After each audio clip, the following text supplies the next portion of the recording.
नमस्कार मैत्रिणींनो, कसे आहात तुम्ही? सगळे चांगले असेल आशा करते. आता मी छत्तीसचा बॅक साईडचा भाग काढते आहे. तर ह्याच्यामध्ये पण काही फॉर्म्युला असतात. तर मी हे गळा कटिंग करून घेते. 2.5चं मी गळा टाकलेले होते आणि छाती आहे 36ची आपली. तर या पद्धतीने मी गळा टाकून घेतलेली आहे. 5.5चा आपला चौकोन टाकलेला होता आणि तसंच आपल्याला म्हणायला गेलं तर 11 इंचाचं होतं 5.5च्या हिशोबाने. तर त्या हिशोबाने मी हे केलेलं आणि इथे मी टक्स मार्क करून घेतलेली आहे. त्यांना आपल्याला बघा आता टक्स मारून घ्यायचा आहे.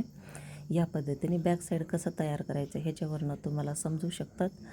तर हे ह्या पद्धतीने मी ते टक्स मारून घेणार आहे दोन्ही साईडनं सेम त्याच हिशोबाने. तर ह्यानंतर एक फॉर्म्युला तुम्हाला मी दाखवणार आहे. खूप छान आणि सुंदर असं तुम्हाला वाटणारा हा ब्लाऊजचं कटिंग आहे. तर हे पाहू शकता तुम्ही. तर इथे आपण गळा मापणार आहोत. गळा मोजून बघायचा आहे.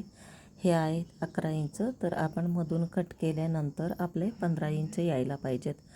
तर हे पूर्ण 15 इंच येऊन जातं कट करून टाकल्यावर. तर ते 15 इंच झालेले आहेत आपले.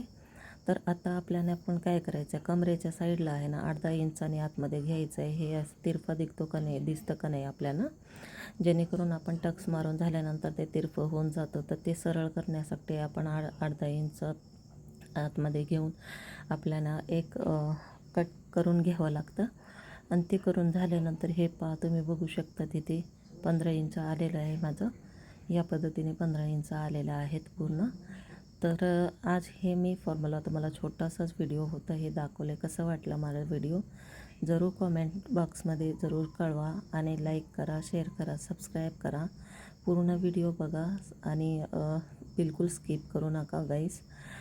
आणि मी वाट पाहेन तुमचं लाईक, सबस्क्राईब आणि शेअरचं. आणि तुम्ही व्हिडिओमध्ये कॉमेंट करून सांगाल अशी आशा करेन मी. तर हा बॅक साईडचा भाग आपला किती सुंदर असं झालेला आहे हे पाहू शकता. Thank you for watching.